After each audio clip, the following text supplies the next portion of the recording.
How's it going, everybody? This is BeatTheBush. Today I'm going to talk about how to be happy. Now, most of you probably have some idea of what actually makes you happy already. Maybe eating your favorite things, buying your favorite things, seeing friends and family all make you very happy. It seems somewhat random or ad hoc. So what I wanted to find out is if there is a formula to be happy. Are there certain things that you can systematically do one after another? And if you do this, maybe it might guarantee your happiness. This is why I went to the library and rented out this book. It's 10 Keys to Happier Living, a practical handbook for happiness by Vanessa King. Now, why would anyone read such a thing unless you're unhappy? Yes, I personally have ups and downs, and sometimes I have downs that I wish is not there. Maybe I can smooth them out and maybe have less downs and generally be an overall happier person. Sometimes I get into these bouts. Maybe I hit a lot of home runs and then I'm like, oh my gosh, I'm really, really happy for long durations, years at a time. And then sometimes years at a time as well, I would get myself in these routes. So having read this book, what I feel like this book does is that it spells it all out for you. What do you need to do if you just go over every single point and just kind of humor it, just kind of follow along and see if it actually works for you. Now, this book, it's about 300 some pages long, so I'm just going to summarize it for you, and it's not really going to do it justice. If you really want to dig more into it, you can go and rent it out yourself, or you can buy it on Amazon. I think used is about $10. You can check it out on my affiliate link down below. And I actually got a brand new library card because the one I used before, it actually expired because I haven't used it in such a long time. Now, it does say 10 steps, so I'm going to go over the 10 steps over here. The first one is giving. This takes in the form of giving for charity. You can have a cash donation, or you can give food, or you can give your services. Now, what if you think of giving as in terms of you need to give in order to be happy? Is it selfish to only give because you know you're going to be happy from it? Now, I think even if every single person in the world only gives in order to make themselves happy, it will still become a better world, right? I just kind of take what's said in this book kind of at face value, and then sometimes things make sense and I'm like, okay, yeah, that kind of makes sense. I'm going to follow along with it. One of the things it said is that you should give often, and it doesn't matter how big or small. So if you're trying to give very often, maybe weekly, maybe even every other day, then the best way to maximize your happiness is to give small amounts very frequently and in various different ways. Maybe sometimes you want to donate money. Sometimes maybe you want to hold a door open for people even though you're very busy. Maybe you also want to volunteer your time. There are a lot of different ways to give, and it's best if you spread it out across the week and you do it often. Now, of course, do you think this is the selfish way to do it? Because if you're trying to go, okay, I can give $100, and instead of giving $100, you split it up into $10 every single day, and then you give that instead. In the end, I feel like you're still giving, and it's still a good thing. Of course, I think if you're more generous, give them in large chunks, but generally, if you give large chunks very infrequently, it's probably not as good in terms of your own happiness. Rather than just divide those up and then give them across time. So change it up a little bit. Maybe divide the money that you're giving into separate chunks and maybe convert it into other ways that you can give. The second one is relating, which is connecting with people, friends and family. And, you need constant social contact. And I know I personally am a bit of an introvert, so I tend to like to stay home. I need enough alone time in order to feel energized. However, I still also need a little bit of socializing in order to feel sort of whole, I guess. So I think all these points so far, you don't have a class, maybe in grade school or high school, that tells you this is how you need to be happy. You need to complete these things. You need to at least have a minimum of giving something all the time, and also relating with people, having friends around, and a bunch of other points that I'm going to mention throughout this video. After having read the first chapter, it says giving,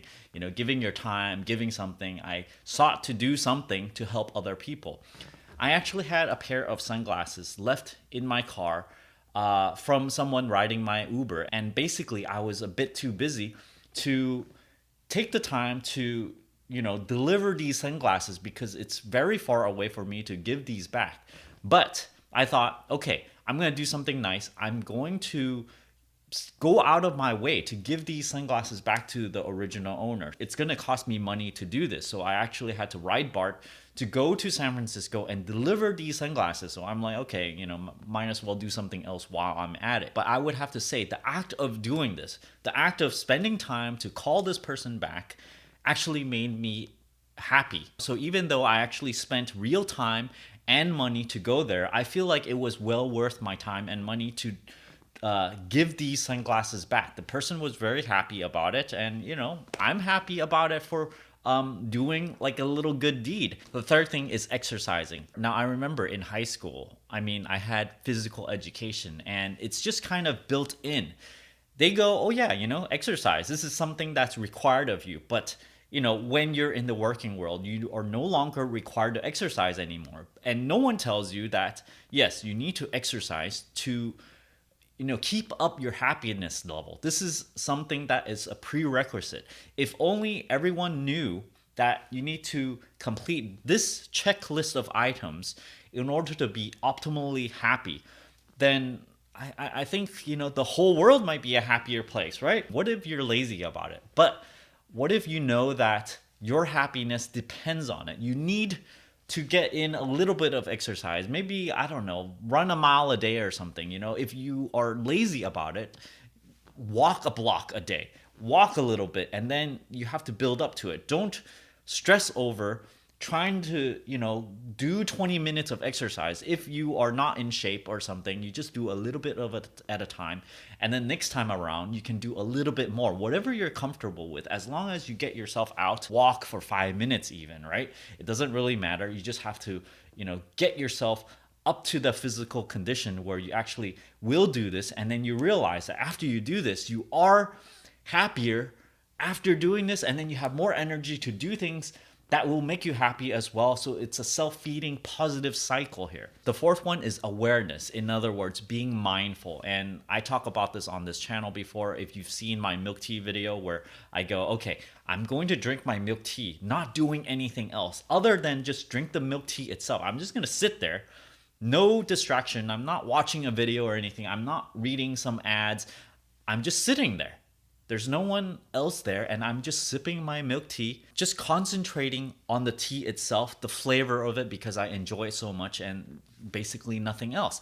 So this translates into practicing to be mindful about other aspects of my life as well. Whatever you are doing, people talk about multitasking, right? So instead of multitasking, you are single tasking.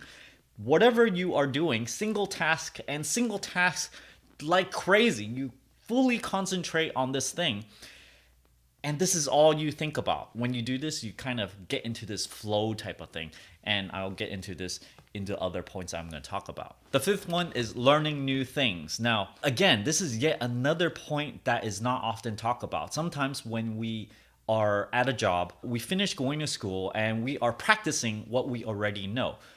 We are not often actively searching for brand new things to learn about. We are not bringing in new books like this and go, oh, happiness? Maybe I don't know everything about happiness. Let me learn about it. Let me learn about how to play a musical instrument. Let me learn about how to edit videos. So constant bringing new things into your life and trying to learn new things as a constant thing. You're a lifetime learner.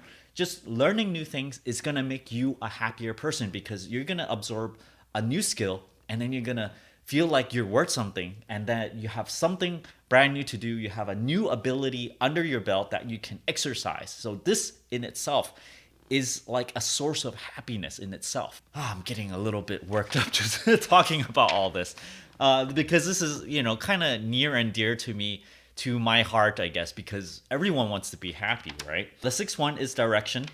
To have goals to look forward to, and I have something near and dear to me to share about in this, because goals, right?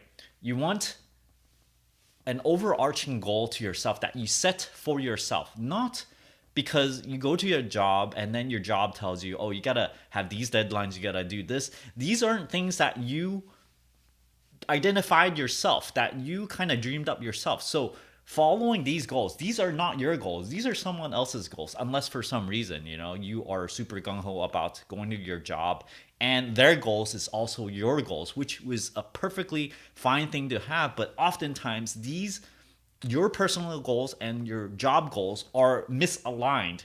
I think at least 80-90% of the time this is the case. So you need to look at your own goals and you need to go and pursue them, do them a little bit at a time every single day. My little story with this is that long time ago, I always liked robotics, and I did not realize this until I started reading this book. And I'm like, oh my gosh, I forgot about my life goal from so long ago, and it just kind of veered off because long time ago I always liked robotics, right?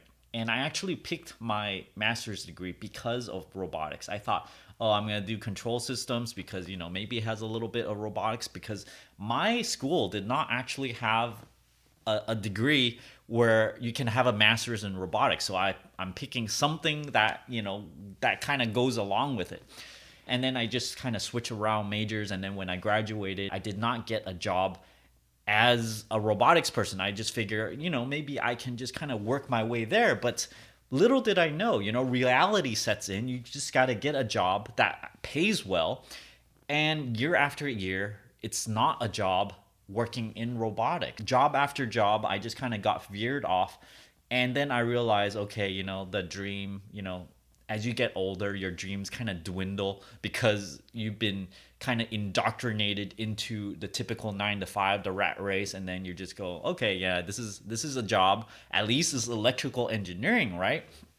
So what I realized with this book is I went back to what my original dreams are. Is like, wow, whenever I look up robotics stuff, when I look up, how to design one, ways to do it, I just kind of lose myself. So you got to find things that you do where you just kind of lose track of time. Think about all of those things. Don't lose hope in those dreams, because you got to go back and snatch them.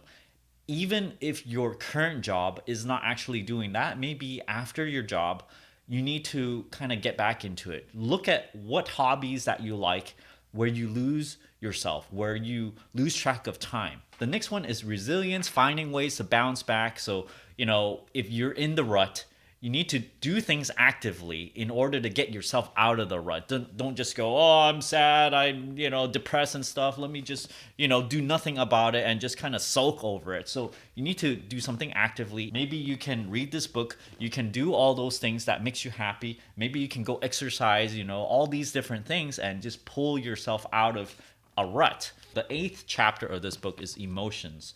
Look for what's good. So I personally am a very optimistic person. So I like to think about things, the positive side of things. Whenever something bad happens, you can go, okay, maybe you lost something. And then a person that is pessimistic will be like, oh my gosh, I lost the value of $50, your wallet. But a glass half full person would look at it as, oh, it's not too bad. I can get all those things replaced, as well as, oh, I now have a new chance of getting a brand new wallet because my previous wallet was pretty crappy anyway.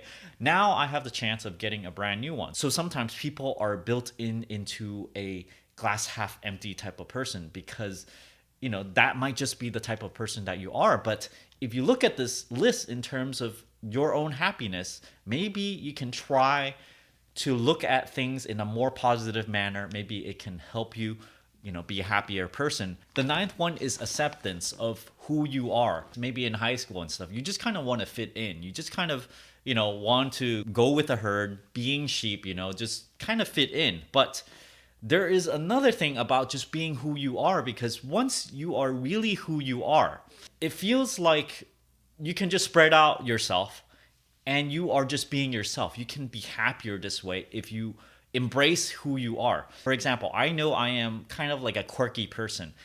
And sometimes if you hang out with people and you suppress that you are a quirky person, then this might actually bring down your happiness because you are not yourself. Versus if you show all your quirks to everybody and you find friends that accept you for who you are and you can just be yourself, you can imagine how this can make you a happier person because you are who you are and you do not have to hide anything. The 10th one is finding meaning in your life and sort of being part of something that is bigger than yourself. The way I want to analyze this is that what if you do things that is not bigger than yourself, which means being kind of selfish. If you just kind of look inwards, what can I have? How can I improve my net worth a lot better? How can I make more money? How can I further my career? When you think of inwards like this, what I realize is that sometimes if you have a bout of looking inwards all the time, then this is a very selfish thing to do, and people don't like to be around selfish people. Whereas if you're always in the helping mood, you want to include other people. It has a natural tendency to group other people around, and this ties in with relating with other people. So if you are in the outward looking mode where you try to help other people, then you kind of rope in other people, which makes it a more socializing type of event. Thanks for watching this video. And again, I highly recommend this book. You can go buy it for $10, or if it's available at your local library, go and get it for free. Thanks for watching this video. Don't forget to give me a like, comment down below, let me know what you think of all these points about being happy. If you don't believe it, just go through those 10 things and do one item that goes in line with each of those points. Exercise a little bit. Connect with someone that you haven't connected with for a while. Try giving something, no matter how little, to someone in need. Just try those out, right? How much is it going to cost you? Not that much to try all these things out just for once. And then I guarantee you, by the time you do all these 10 things, you're going to be a happier person. I know I have. I tried some of it already, so I'm a believer. Don't forget to give me a like on this video, comment down below. Let me know if these things help you. Push that subscribe button and ring that bell icon. Thanks for watching.